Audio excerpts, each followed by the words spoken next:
All right, hey everybody. So this video today is about the unit circle because it's one of the most confusing things in school math, and it really doesn't have to be. Even like books like for dummies and stuff make an incredible mess of this thing, and they make you memorize all kinds of stuff that you absolutely do not need to memorize, which is kind of incredible. I'll try to make this as quickly as possible, but basically the point is at the end of this, you're going to understand everything and you won't have to memorize any of the stuff they're telling you have to memorize, and you will remember this and understand this forever because it actually makes sense. So first of all, let's just go back to what we're talking about.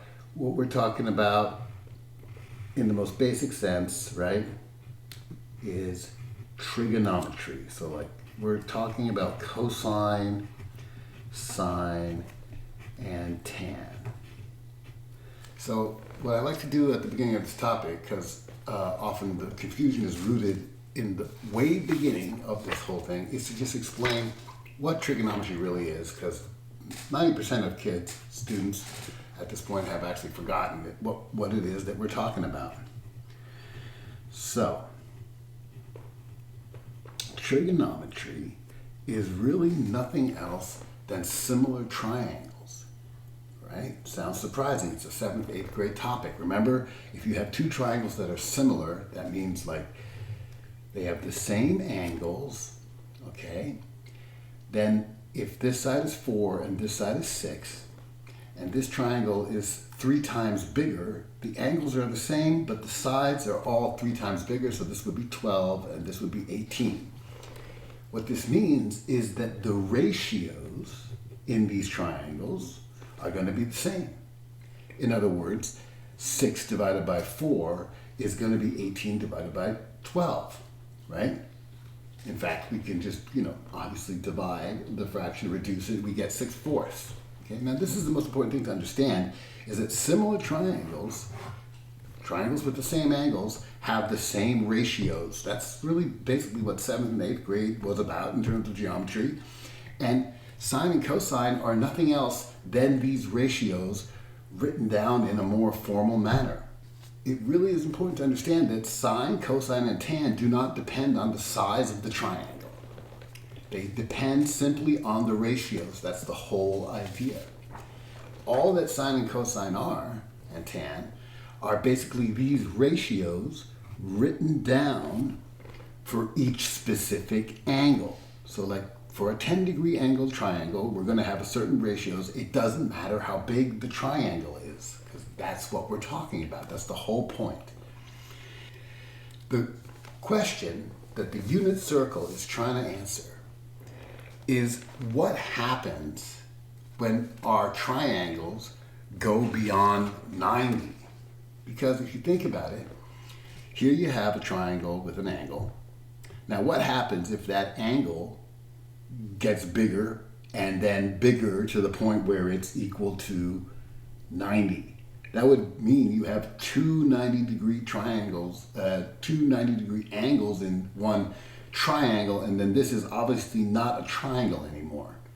So when theta, the angle of the triangle, gets to 90, we don't have a triangle anymore. And the same is true for 0. If this angle becomes 0, then we just have a straight line, right? So previously, when we talk about trigonometry, we've always talked about our angle being in between 0 and 90 without being 0 or 90, because then we wouldn't have a triangle. What do we do when angles are bigger than 90? We want to have sine, cosine, and tan be actual functions instead of just something limited for a very specific 0 to 90 case. Right now, you're going to be wondering, why are we defining it the way we are defining it?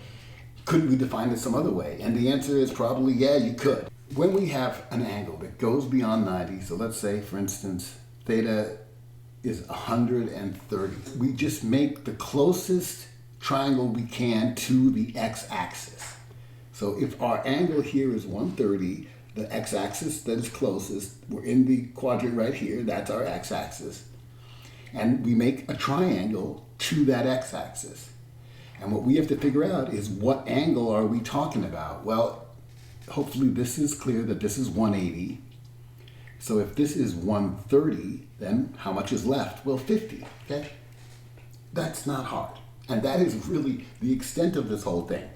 If you don't get confused and start using the y-axis, as sometimes, somehow in school, they imply that, which is very confusing. Just don't do that. It's always the x-axis. That is the secret to not getting confused. So, when we say a triangle of 130, we are actually referring to a triangle with 50 degrees over here in the second quadrant, right? This is the first quadrant, that's the second, this is the third, and this is the fourth. Gotta memorize that, it goes backwards, okay? But aside from that, you don't have to memorize anything. It just is the triangle closest to the x-axis. I'll give you another example. So, let's not even worry about this part yet. We're not even gonna start worrying about what this means for the trig functions. I'll get to that in a second. Right now, we just have to understand how the angles are defined, what triangle we're even talking about. Let's do another example. Let's say we're talking about 210. So now we have an angle that goes like this. It goes past 180, all the way over here, 210. And that would be in the 1, 2, third quadrant, okay? So, once again, where is the closest x-axis? It's obviously here. There's no big mystery about that. It's not over there, okay? It's just right here. You make the triangle to the nearest x-axis, and then all you have to worry about is what is that angle to the x-axis? Well, if this is 180, how much did we go past 180? If we're going 210, so we're going da-da-da-da-da, here's 180, right? How much is left? Well, you could just go 210 minus 180, right? And that would be 30, right? Because 30 plus 180 gives you 210. So when we say angle 210, we really mean this triangle with an angle of 30 in the third quadrant. Another example, let's say an angle of 290. So, for that case, now we are in the fourth quadrant. 1, 2, 3, and 4. Our x-axis is now over here, okay? Which is at 0 degrees, right? Or 360. And since we're going this way, let's think about it that way. The full thing would be 360.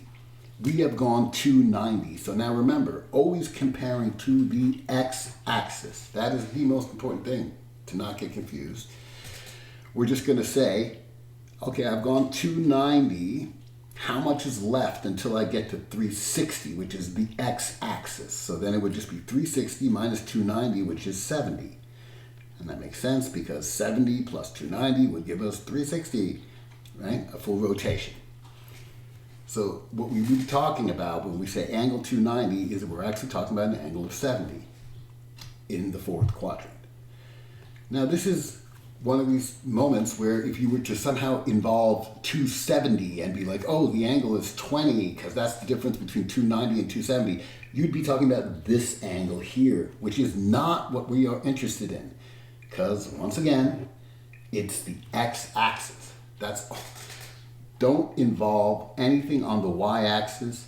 Just always, when you're doing this, it's always going to be 180 plus something or minus something, or it's going to simply be the angle itself, or 360 minus something.